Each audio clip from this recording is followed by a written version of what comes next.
Good morning. My name is Iri Ji Yam Festivall. Ọ bụ Iri Ji Yam Festivall na-ekwu abịakwa m ọzọ. Ana m asị nke onye chi nyezelu ndụ mmiri ndụ azụ. Ife onye ọbụla na-emedu mma ya mesiri ya ike. Nke onye na-emedu njọ ya rapịa nyara aka oji. O wee bụrụ gịnị? Anụrụ m kepu about the arrest of Mathias Ezeaku. Ụfọdụ ya asị gịnị gbasara m na ya. O nwere ife gbasara m na ya. First of all, I have to say my position on certain issues that have been going on. In arresting Mathias Ezeaku, for whatever reason, his human rights and freedom of speech must be balanced against his human rights and freedom of speech of others.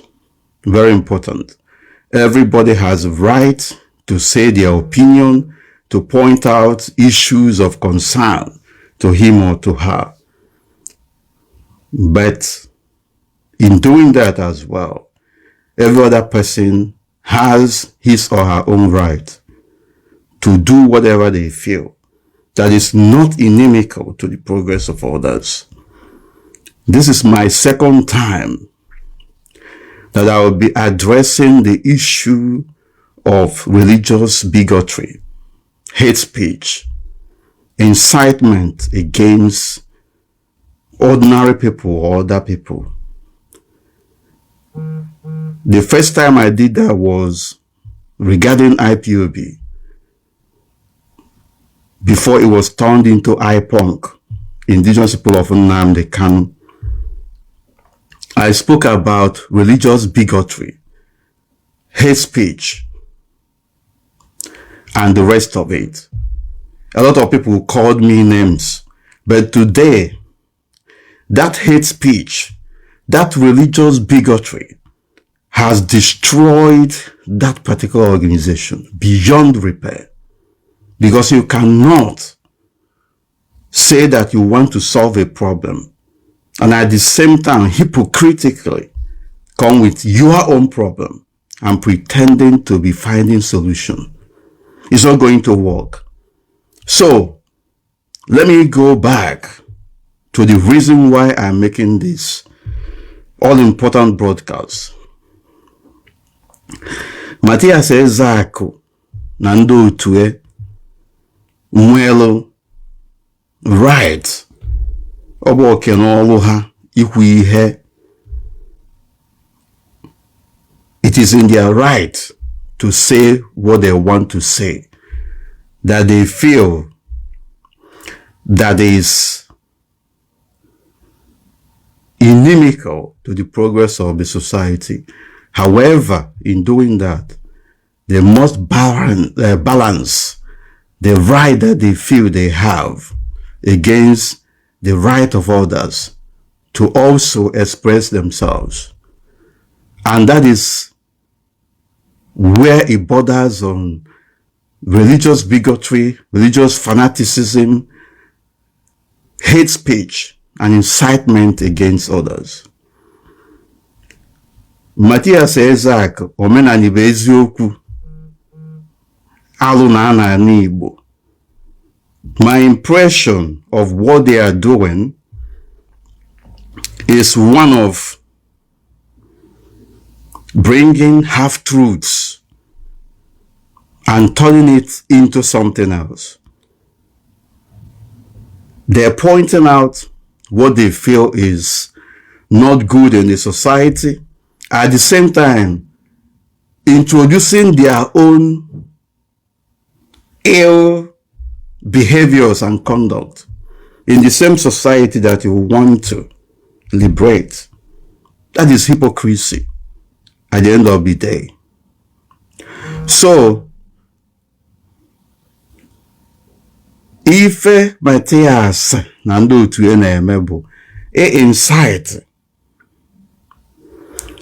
ịkpọkọta ndị si na ha na-eje ụka, kpọkọta ndị si na ha bụ ndị omenala, akụkọta ha isi ọnụ, ọ bịarọ Igbo ọgụ, kama ọ na-eweta nsogbu ọzọ, nsogbu ga-destroy ya n'Igbo more than any other thing. If you have come to find a solution, then focus and get that solution introduced and make sure that it is for the benefit of everyone. But don't come and begin to incite people against one another. The mission of Omenala Ezeaku Ejiofor bụ attack on Christianity, and then in promotion of traditional religion. And then, unknown to these people, they are preaching to the converted. I am a Christian,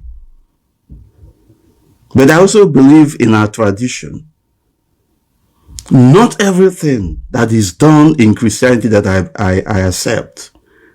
At the same time, not everything that is done along the line of our tradition that I accept. And I'm always vocal in saying whatever I need to say when necessary.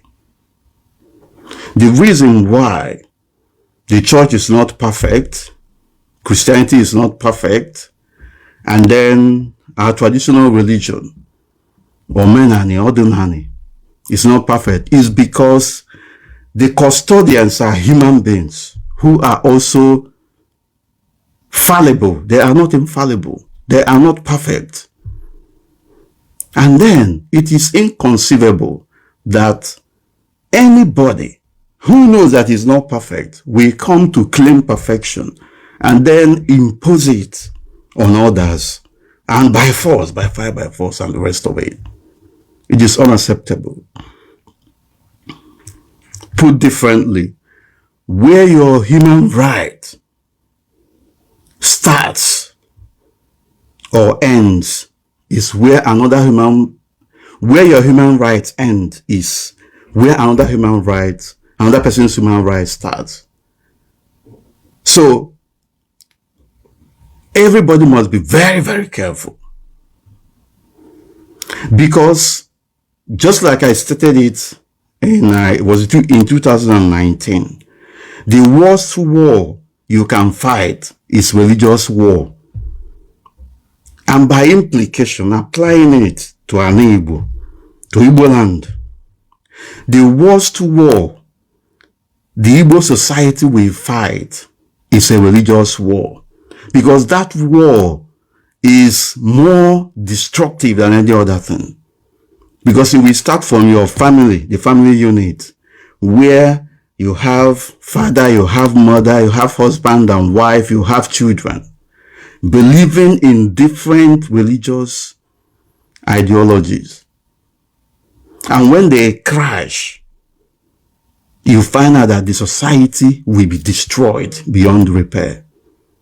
And that is why all of us must take seriously our responsibilities. The truth is that those who are fighting for Christianity to be destroyed and removed from Igbo land are fighting an unwinnable war. You are not going to win. You are not going to make any headway. Rather, it is very important that you point out what is wrong and what should be done. Eziokwu bụ eziokwu. Asị bụ asị, onwere onye na-amara ihe bụ eziokwu. Omenala, our tradition, and the rest of it, n'Igbo land, na Igbo, ọdụrọ perfect. Ọ bụrụ ya bụ ọkacha ibe. Etu aka ọ dụkwa bụ ụka dị n'ala Igbo. Ya bụ anyị kwesịrị ịkpachapụ anya. Nke bụ eziokwu wee bụrụ na nwa bụ uche mefọ I am a Christian, I'm a Catholic, and I'm not going to change. I'll remain that until the end of time.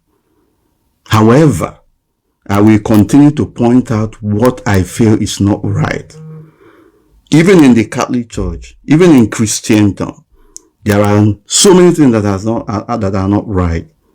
Our responsibility is to make sure that the right thing is done. But you cannot bring one ideology and pitch it against another spiritual ideology. One spiritual ideology against another spiritual ideology in the same society is destructive, is suicidal. And in fact, if it is allowed, there will be nothing like Ndi Igbo again. That is why everybody must stand up and be very, very careful. Unu bịara idozi Ndi Igbo. Unu si na ihe nwa bụ na nsogbu bụ ndị ụka. Na ndị ụka bịa mebisia ihe niile. Mebisia ụzọ eziokwu, ụzọ omenala. Mana o nwere onye ji gị ga-eme na omenala.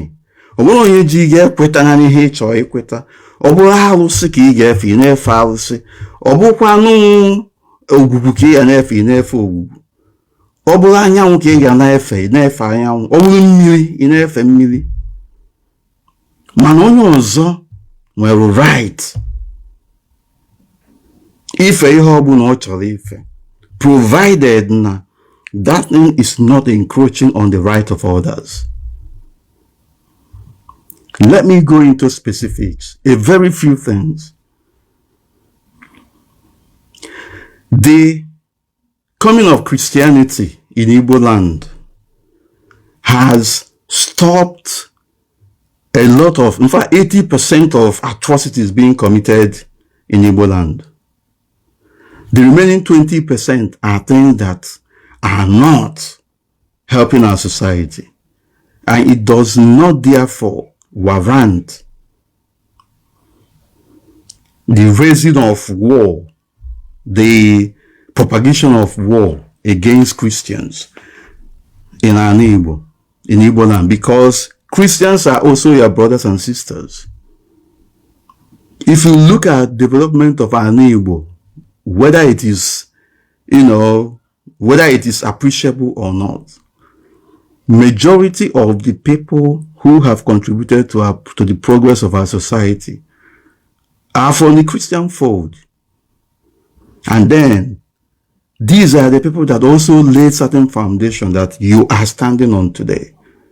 But all of a sudden, out of blues, you want to come out and you want to destroy everything and introduce your own. For instance, I na-akọtọ ndị pastor.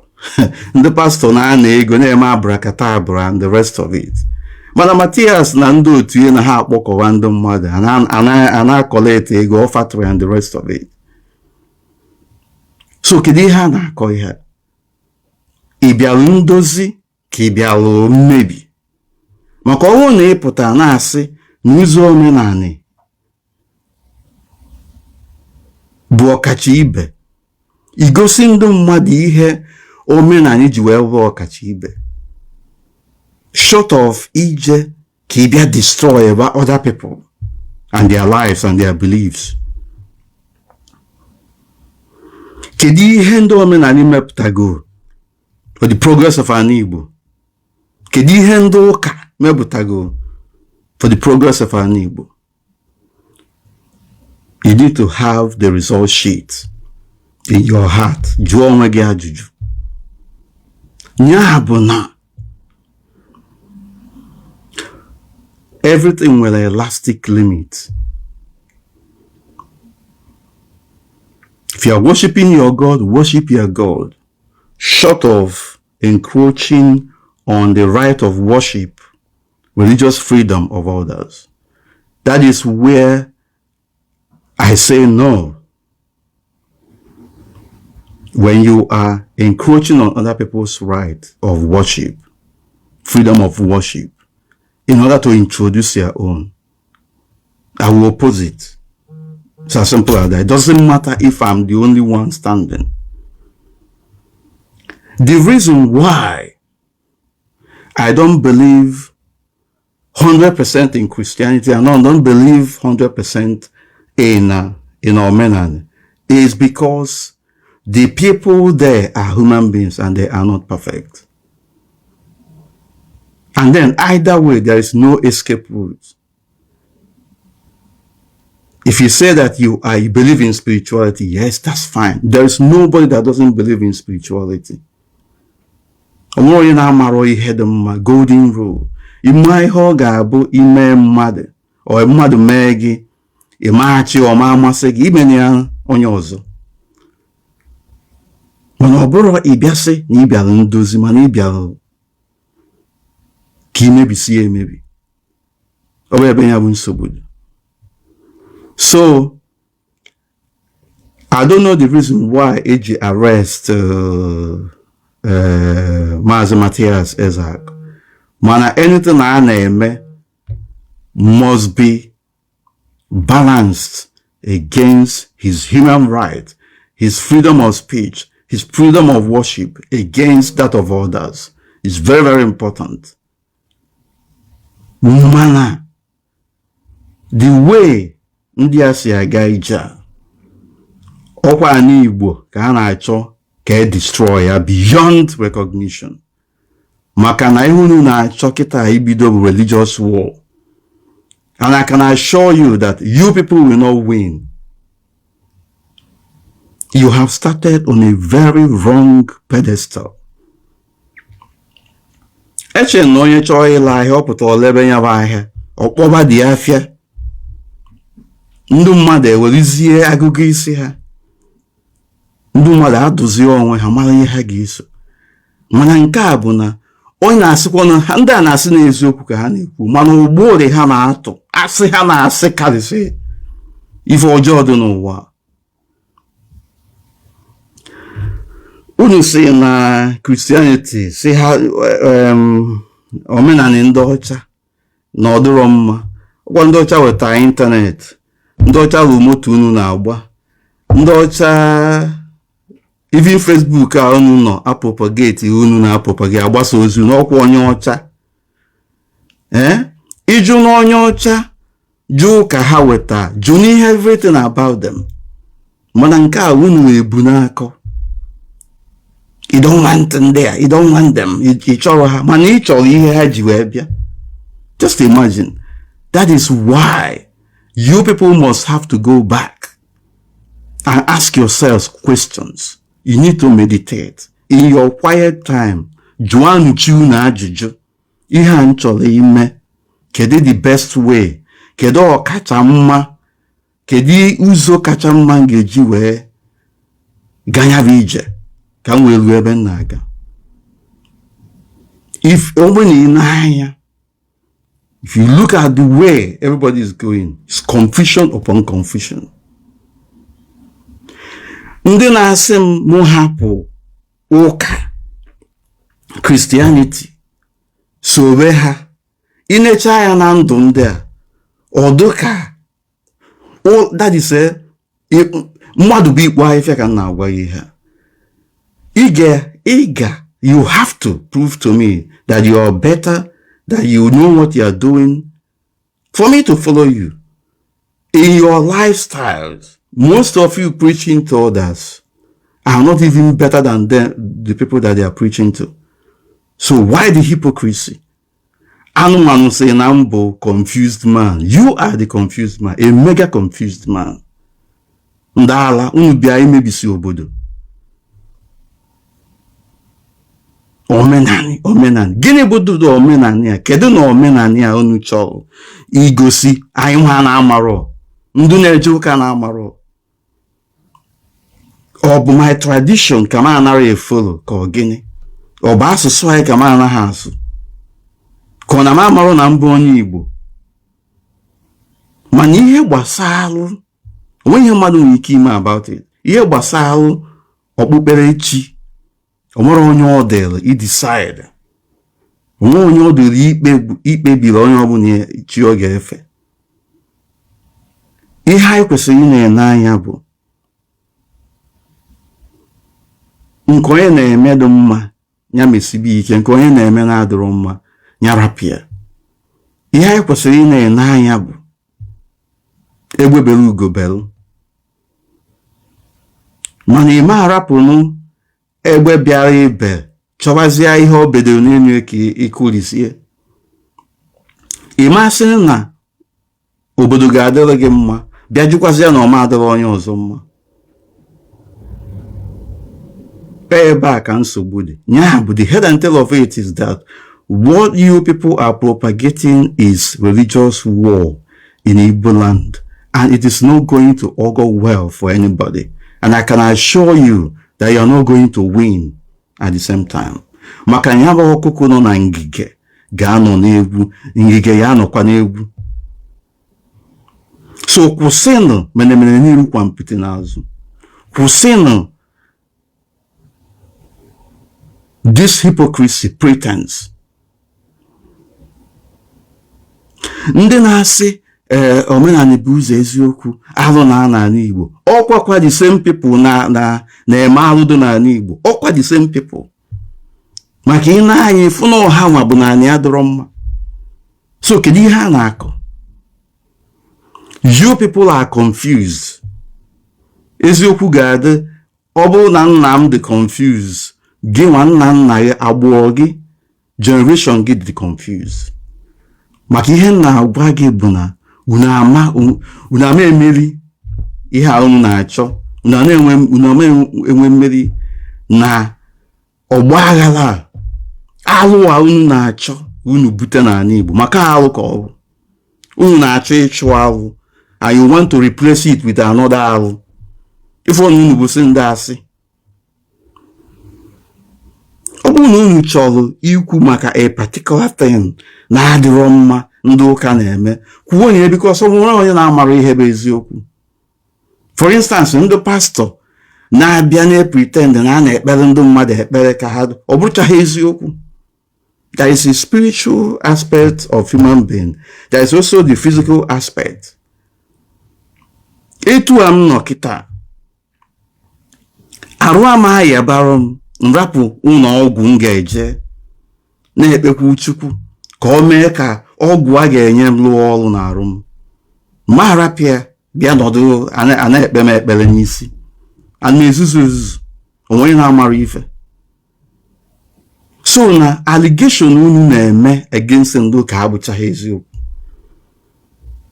O nwere ndị believe na ọ bụ spiritual intervention ga-solve their problem. Ha kweta gawada through spiritual whatever, but ha gakata mmadụ ka ha bụ, they will see n'ụzọ adịrọ ebe a na ekwesịrị combine ihe a with medical intervention. Onye na-achọrọ ịṅụ ọgwụ na-achọrọ ije hospital, hapụ na onye anwa nọchiri gị ezi, mana unu ya pụta every day na ndị ụka ya eme nke a ma ọzọ, mmadụ arụ n'ahịa ya onye eje ụlọ ọgwụ ọnọdụ n'ụlọ ụka. Jizọs wa alụsị ndị ọcha butere n'ala Igbo. Jesus Christ afụrọ mana the teachings of Jesus Christ have saved so many lives, including n'ala Igbo. Ọkwa ụka bụ na ndị Igbo egbusiro n'onwe ha n'ala Igbo tata. Ọkwa ụka bụ na enwedoro n'ala Igbo mepede emepe etu o si wee mepedebe tata. Maka ọ bụrụ na arapụ unu ndị alụ a na-aghọlisi onwe ha, ndụ ha lụsi iyi lukarịa gịnị, na-abịa introduce sanity n'ala Igbo. Ya enegodu ndụ anya wee chọrọ ije convert onye ọzọ.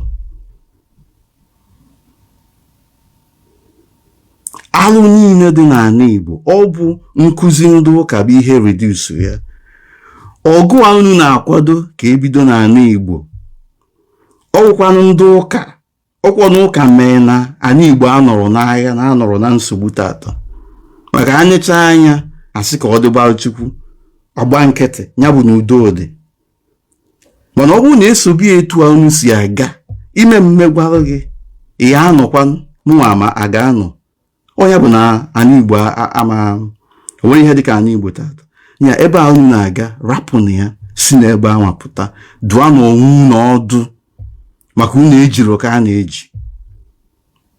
Ọ bụrụ na o nwere ihe ị chọrọ ikwu ihe na-adịrọ mma kwuo ya without ịbịa busobe ndị ụka agha maka ime emeli. Anyị bido ya bụ agha ụka religious war ọkwa na ezinụlọ gị ka ọ ya ebido. And then you see na ezinụlọ gị from a family ọ baa na community baa na town baa na the wider society nya bụ na anọrọ. So hapụnụ ka unu ji hapụnụ ka unu ji na unu amara eme na amara eme. Daala ị bịara iweta freedom, ị bịara iwepụ alụ ihe ịkpọrọ alụ wee chọkwa ibute alụ nke kachasị alụ wee tinye n'ala Igbo. Going back to primitivity.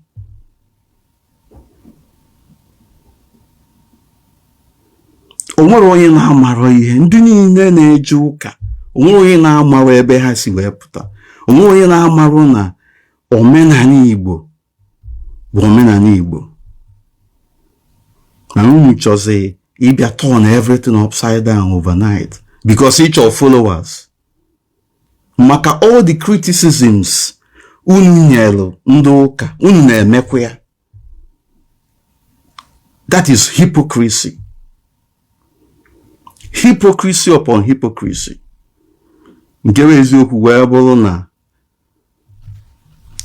unu enwe mmeri n'ihe a unu chọrọ ibute. Hapụ n'ala Igbo because society grows, culture grows, is fluid. Onwere culture ọbụla dị perfect on its own.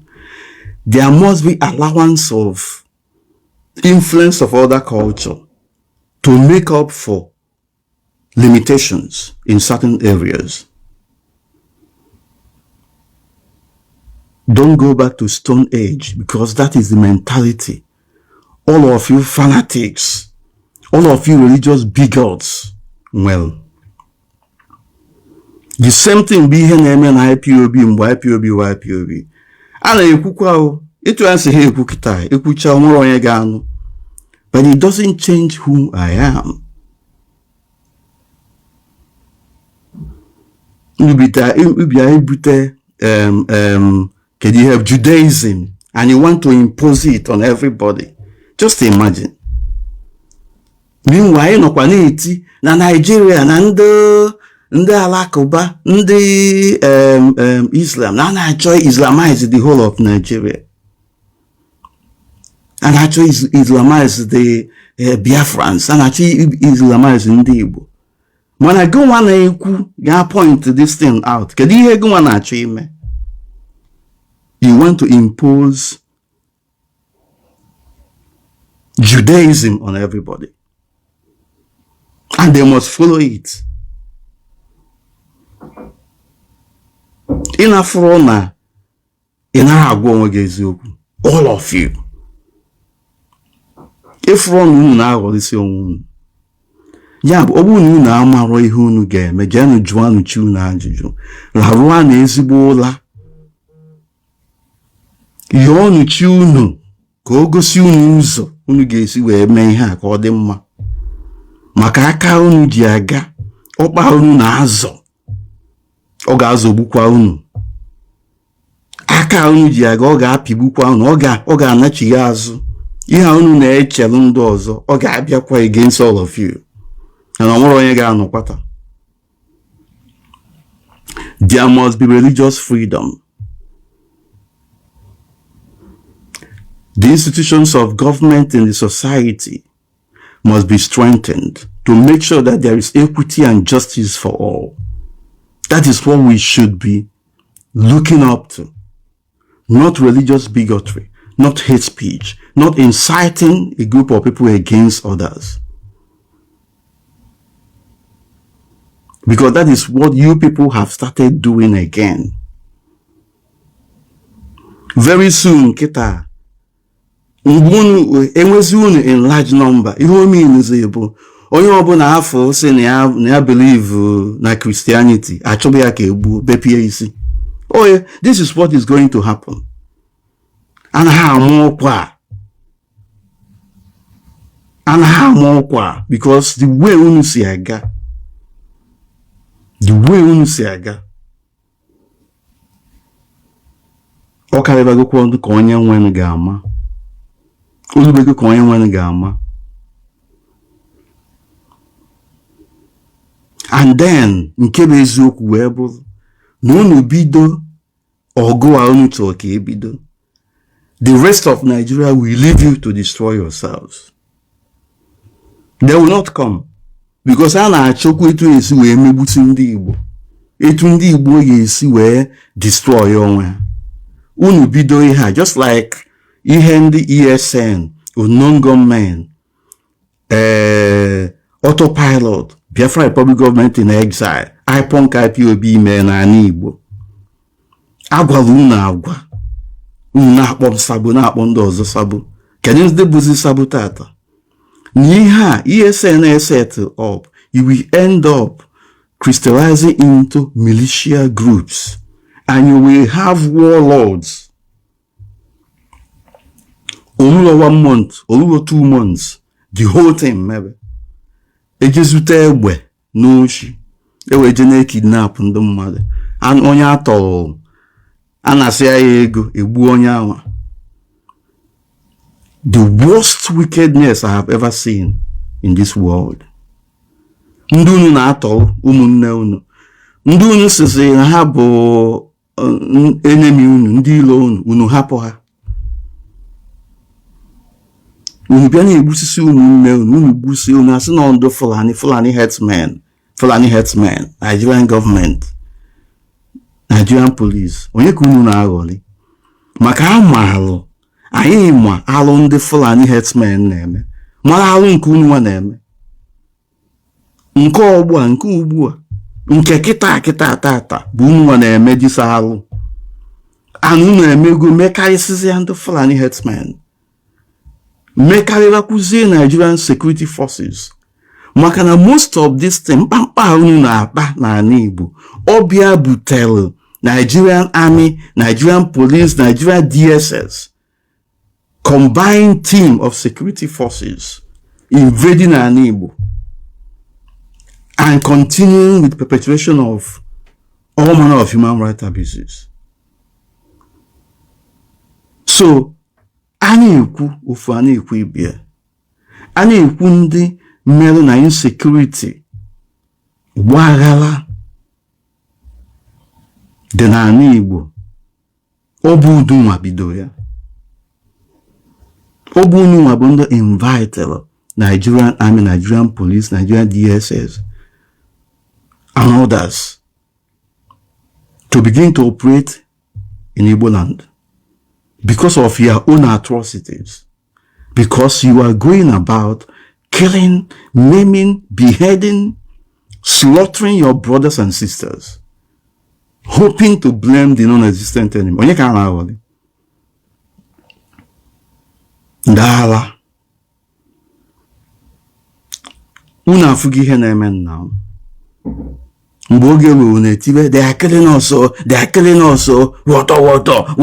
and the rest of it. Madness. A na-ekwu, unu na-azọ ka enweta Biafra.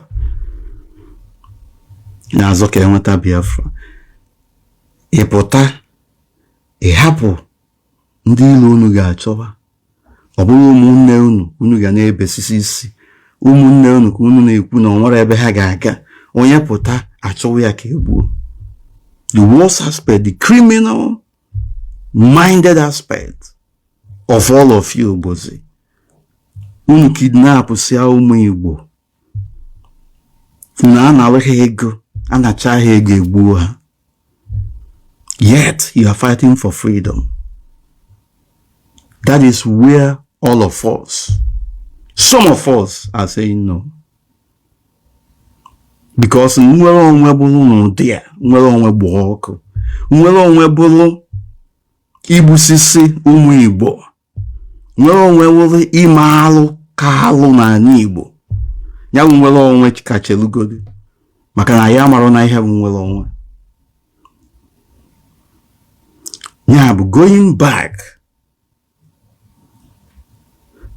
back to what we are saying here, implicit in the notion of freedom is responsibility. It is about observing fundamental human rights and freedom of others. It includes religious freedom. It includes respect to freedom of religion, freedom of conscience. The same way you want your freedom to be respected, your human right to be respected, is the same way another person's human right must be respected. When you go overboard, you become a perpetrator. And that is what is happening now. You cannot hypocritically come out and begin to profess human rights, begin to profess golden rules, begin to fight injustice, but you are using injustice to fight another injustice. How do you think that you're going to succeed? So, onyo de mma, ya di amoyo na adoro mma, ya je ku isi na aja. Nke a bụ okwu ka anyị ka bido si. Ihe a unu bido n'ala Igbo. Iji alụ wee mechi alụ ọzọ. Unu bịa ka unu wepụ alụ dị n'ala Igbo. Mana alụ nke unu bu wee bịa karịsị alụ nke dadụ. Ọ ya anya unu afịa. Jiri unu nwayọ. Ananda dị ka m ama emechi ọnụ. Ya bụ onye ọbụla dụọ onwe ya ọdụ. Let us not leave ourselves uncontrolled, because everybody has some element of nuisance in them. We all have nuisance values, and don't provoke another person to activate his or hers or theirs. While you are thinking that Nagimabo African na ekwusie or hafulu na ekwuru. Junu nwayọ. Religious bigotry, hate speech, inciting one religious group against the other. In this case, those who believe in traditional religion against those who believe in Christian faith is not going to augur well with any one of you. And I can assure you once again, you are not going to win that war. And it's going to be devastating, destructive. It's going to be suicidal. The worst aspect of it is that the rest of Nigeria will leave the Igbos to destroy themselves. Imalu, Ọbụrụ alụsị gwaga okwu a, bụrụ mmụọ gwaga okwu a, bụrụ ogbugwu. Ma ọ arọbụ na-agaghị gwara gị okwu a, gị bịa preachiri ihe ị na-ekwu. Na-abụsịsị ọnụ mmiri. Ọ bụ ha nwa gwara gị ha, jee sị ha na ozi ya ezijere na ezi agaro. Maka ịma succeed. Na chi ya azụ. Ọ bụ fasting ka ị ga-eme fasting, jụọ chi ya ajụjụ. Maka na alụ ka ị na-achọ ibutekwa dumper on the heads of Igbos in our society. Ka emedere mpụ. At the end of the day, some of us are chasing clouds. Ịchọ ọkọ ọ bụrụ gị nwa na-ekwu nke onwe ya na-amarụ na a na-eme na alụ dị n'ala Igbo. onwe na amaro. But the same way isi criticize Christianity, na na-enwe congregation, a na-enwe tithe and offering and the rest of it. Ọkwa ya ihe unu ji bido, mana tata unu enwewego gatherings, na-eme offertory, na-edonate ego, na-emekwa the same thing unu say na ndị ụka na-eme. Do you see the reason why I say that human beings are dustbin? Mmadụ bụ ikpo afịfịa. Ya bụ ịga anya ije n'anya n'azụ, maka onwekwa onye azụ ya makarịsị. Ndị ala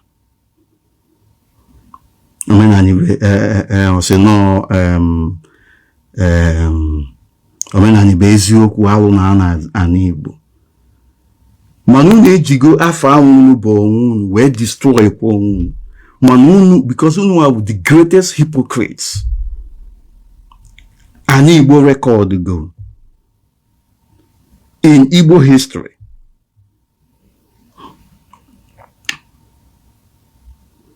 Onye ọbụla na-ekwu eziokwu aka ya kwesịrị ịdọ ọcha. The person ekwesịghị na-eri mpeli, especially in areas ọ na-criticize ndị ọzọ. Ma the same thing unu mego who a na-akpọ ndị ụka n'ụlọ, a na-akpọ ụka and the rest of it. The same thing ka unu na ha emekwa tata. So when you come now, in the area of common sense, development of our Igbo, it is a joint effort. It's a collective effort, and everybody must be part and parcel of it.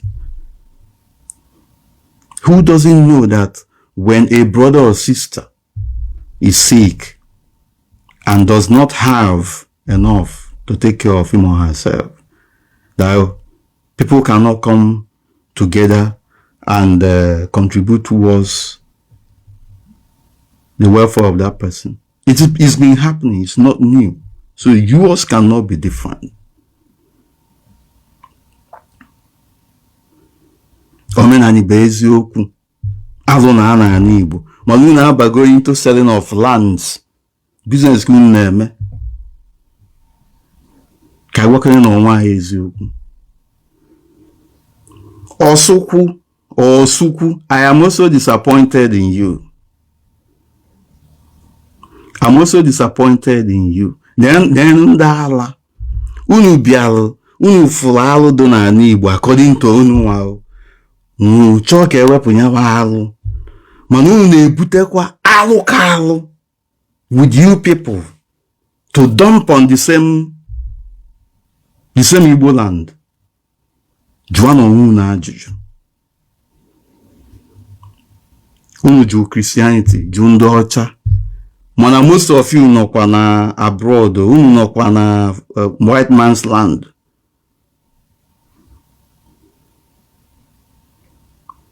Most of you are using what technology that came with the white men who brought Christianity. Kenye kpatara unu ama ajụzi ndị ahụ? Unu jụ ndị ọcha, jụ ndị ụka, jụ na ihe ha jikwu wee bịa. Mana unu jụ ndị ụka according to unu nwa, mana unu chọrọ iwel nke ha ji wee bịa.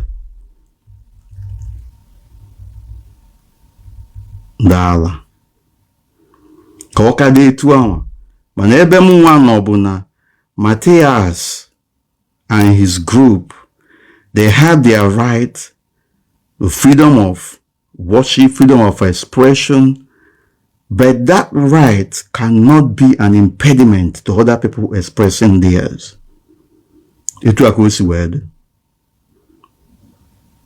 Ọ dịghị mma, ekene dịrị Chukwu.